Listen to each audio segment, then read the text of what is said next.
इसमें दो तीन ब्यूटीफुल मॉन्यूमेंट्स हैं। एक जिसके सामने हम खड़े हैं जिसको हम कहते हैं मानसिंह पैलेस, बस फ्रॉम 15 और 16 सेंचुरी। दूसरा यहाँ पर दो खूबसूरत टेम्पल है जिसको बोलते हैं, जिसका जो सही प्रोनाउंसिएशन है वो है सहस्त्र बाहु का मंदिर, लेकिन बाद में जाके उसको कहा गया सहस्त्र।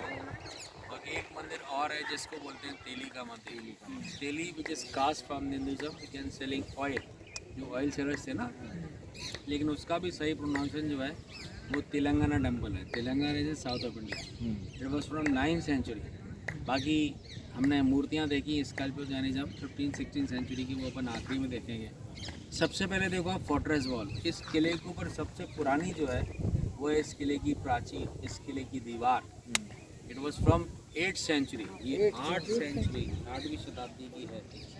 बिफोर 8th सेंचुरी इस यहाँ पर कुछ नहीं था, केवल एक पहाड़ था जिसको हम गोपगिरी, गोपतगिरी, गोपांचल पर्वत के नाम से जानते थे। लेकिन 8th सेंचुरी के बाद, उसमें 8th सेंचुरी से मतलब समय में पहला राजा हुआ जिसका नाम था जिसका नाम था Surajpal Singh. He belong to the Kachhwa dynasty. पहली डायनेस्टी जो थी ग्वालियर में वो कच्छप घाट्स आपने पढ़े हों, हिस्ट्री में है। अब जाके वो कछवा और अब जाके वो कुशवाहा लिखने लगे। तो ये कच्छप घाट्स, पहला राजा हुआ कच्छप घाट का जिसका नाम था सूरजपाल सिंह। वो यहाँ पर शिकार खेलने के लिए आया था क्योंकि उस समय जंगल था। और एक सेंट हुए जिनका नाम था ग्वालिपा, जिनके नाम से शहर का नाम ग्वालियर पड़ा। उनको कई किताबों में गालव ऋषि भी लिखा गया। तो ये गालव ऋषि की तपोभूमि भी कहलाती है ग्वालियर का किला। वो शिकार खेलने आया, जेडे लेप्रोसी, उसको कुछ रोग भी था। शिकार खेलते खेलते वॉज वेरी थ्रस्टी, बहुत प्यासा था। बोला मुझे पीने के लिए पानी चाहिए। तो बाबा ने बोला वहाँ चले जाओ, सामने एक चश्मा बना। चश्मा means water pound. Water pound है, वहाँ जाके आप पानी पियो। जैसे उसने पानी को पिया तो इतने अच्छे मिनरल्स थे उसके अंदर कि उसकी जो कुष्ठ रोग था वो सही हो गया। वो बड़ा खुश हुआ। वो दौड़ के वापस बाबा के पास आता है, बाबा जी मैं बहुत खुश हूँ, मेरे लायक बताइए आप कोई काम हो। तो वो कहते हैं इस पहाड़ी पर खूबसूरत बाउंड्री वॉल का निर्माण कराओ। ये जो बाउंड्री वॉल है this is from 8th century. सबसे पहले राजा ने इस बाउंड्री वॉल को बनवाया। उसके बाद 8वीं शताब्दी के बाद लगभग 110 राजाओं ने राज किया। पहला राजा था जिसका नाम था सूरजपाल सिंह। आखिरी राजा हुए सिंधिया डायनेस्टी के। 110 राजाओं ने राज किया और सभी राजाओं ने अपने अपनी मेमोरी में, अपने अपनी याद में कुछ ना कुछ यहाँ बनवाया। लकीली जो बचा हुआ है वो हम देख सकते हैं। तो यहाँ पर जो सबसे खूबसूरत मॉन्यूमेंट है जिसको हम कहते हैं मानसिंह का महल, इसके सामने हम खड़े हैं। जिसको मानसिंह, इतिहास में मानसिंह 3 हुए, तीसरा तो मैं अपनी तरफ से जोड़ रहा हूँ, 2 हुए। एक मानसिंह फ्रॉम ग्वालियर जो सूर्यवंशी था, सन डायनेस्टी थी, मानसिंह तोमर था।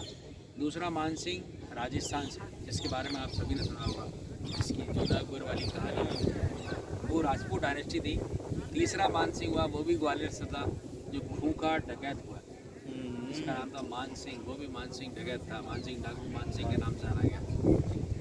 बाकी 2 प्रिंसिपल मानसिंह हैं, पहला मानसिंह ग्वालियर से, दूसरा राजस्थान से। ये इट वॉज फ्रॉम 1486, 1516 के पीछे बन के तैयार हुआ। इसमें आपने बहुत सारे किले आसपास में कहीं देखे होंगे, वहाँ कहीं कुछ देखते हो तो आप जब 17th सेंचुरी के बाद का इतिहास है वो पूरे मॉन्यूमेंट से किले सब Islamic architecture, Indo Islamic, Persian architecture में कन्वर्ट कर दिए गए। लेकिन ये पूरा का पूरा nice example from Hinduism, Hinduism का खूबसूरत नमूना है, एग्जाम्पल है, जिसको हम हिंदू आर्किटेक्चर बोल सकते हैं। हिंदू आर्किटेक्चर बना हुआ है। हमारे हिंदुज़म में 3 मेन प्रिंसिपल गॉड आप सभी को पता है, ब्रह्मा, विष्णु, शिवा। ऊपर देखो बाकी 33 millions God and goddess of Hinduism है अपने यहाँ, लेकिन सब इनकारनेशन है फ्रॉम ब्रह्मा, विष्णु, शिवा। ऊपर देखो एलिफेंट्स बने हैं, लेफ्ट हैंड साइड देखो सबसे टॉप में, दिख रहा है एलिफेंट? एलिफेंट जो है वो ट्रांसपोर्ट होता है गॉडेस लक्ष्मी का और इंद्र का भी वाहन है, gives to the wealth and prosperity. और उसके आगे चलो देखो बनाना ट्री, केले के पेड़ बने, दिख रहे हैं? केले का पेड़ भगवान विष्णु को रिप्रेजेंट करता है ना, क्योंकि हमारे मैथोलॉजी में ऐसा माना गया है कि भगवान विष्णु का वास कुछ होली ट्री होते हैं हमारे यहाँ, जैसे पीपल ट्री है, बनाना ट्री है, बेनन ट्री है ना, ये सब पूजा पाठ में ज़्यादा काम आते हैं।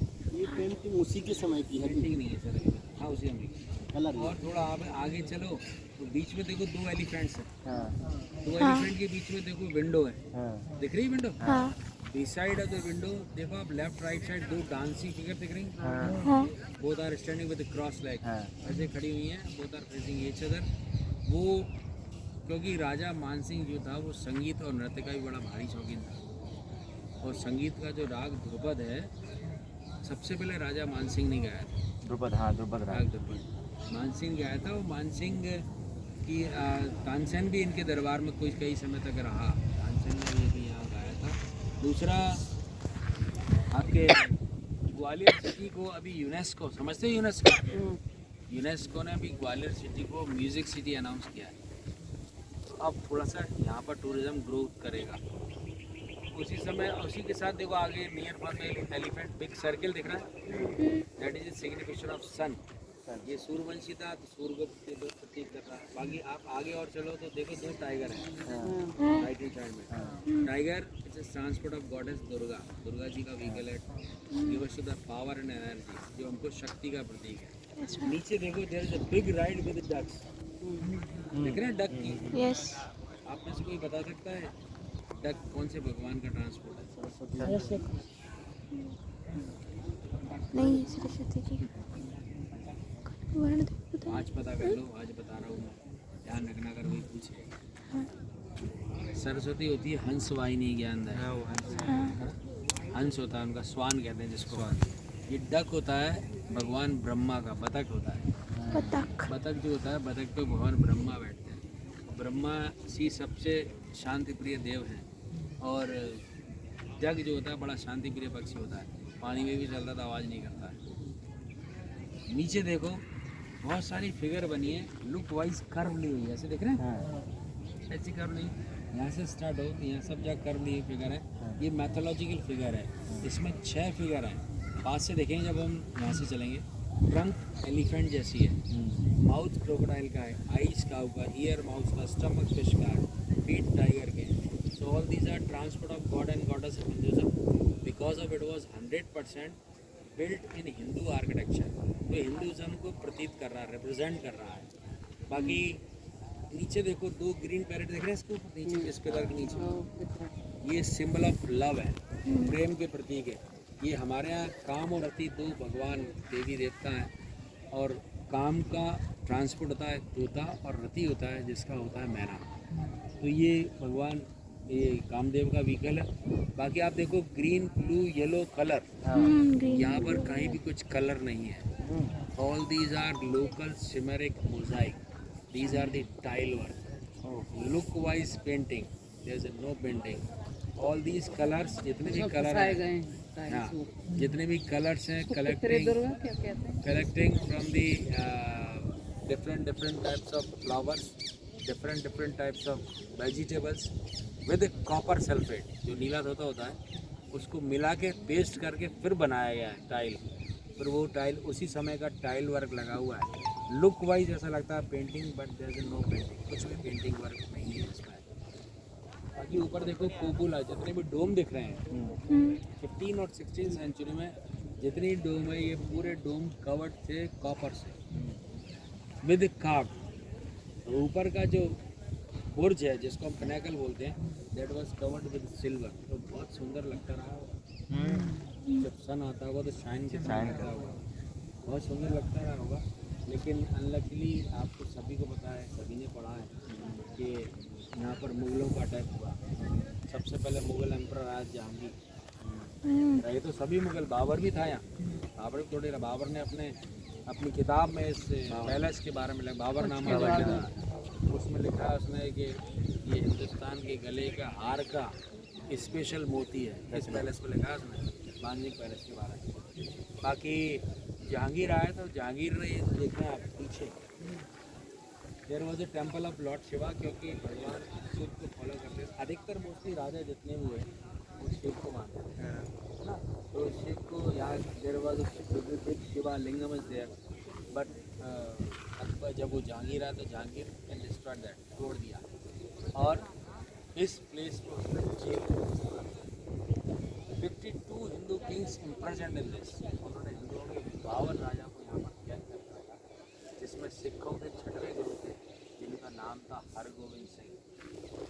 हरगोविंद सिंह जी को भी उन्होंने यहाँ कैद कर रखा और वो प्रोवाइड ड्रग्स फॉर देम, उनको नशे की चीज़ पिलाते थे जैसे लाइक ओपीएम। तो एवरीबॉडी के लिए एब्सेंट हो, झूमते रहते थे, जंजीरों से बंधे रहते थे। लेकिन जहांगीर को बहुत गंदे गंदे सपने आते उस पीरियड में। वो कहता था, वो अपनी पत्नी से ये बात शेयर करता है, जहांगीर की वाइफ, क्या नाम था उसका,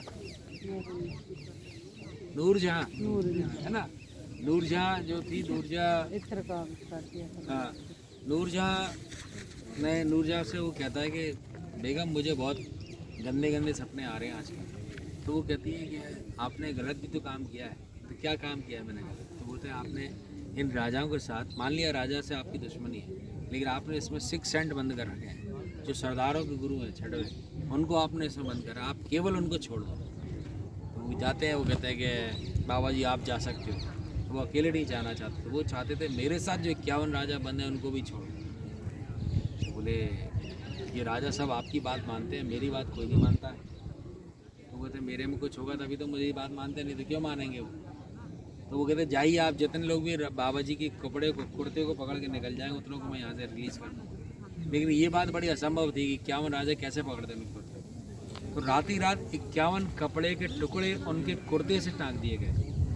तो हर राजा ने एक एक कपड़ा पकड़ लिया, जिसको हमने बोला 51 कली का चोला। 51 कली का चोला तैयार हुआ तो रात में ही यहाँ से उन सभी को रिलीज़ कर दिया गया। तो उन्हीं की याद में एक गुरुद्वारा बना जिसका नाम है गुरुद्वारा दाता बंदी छोड़। दाता माने गुरु, बंदी माने प्रिजनर, छोड़ माने उनको रिलीज़ किया। दिवाली का दिन था वो, दिवाली यहाँ पर बहुत बड़ी होती है सरदारों की। उस दिन गुरुजी यहाँ से अमृतसर गए थे, गोल्डन टेम्पल। तो ये तो जहांगीर की बात है। जहांगीर के बाद एक बहुत खतरनाक मुगल एम्पर आया जिसके बारे में आप सभी समझते हैं, जिसका नाम था औरंगजेब। औरंगजेब आया, औरंगजेब हिंदुओं के तो पीछे पड़ा था, तो वो औरंगजेब ने पूरा ही किले को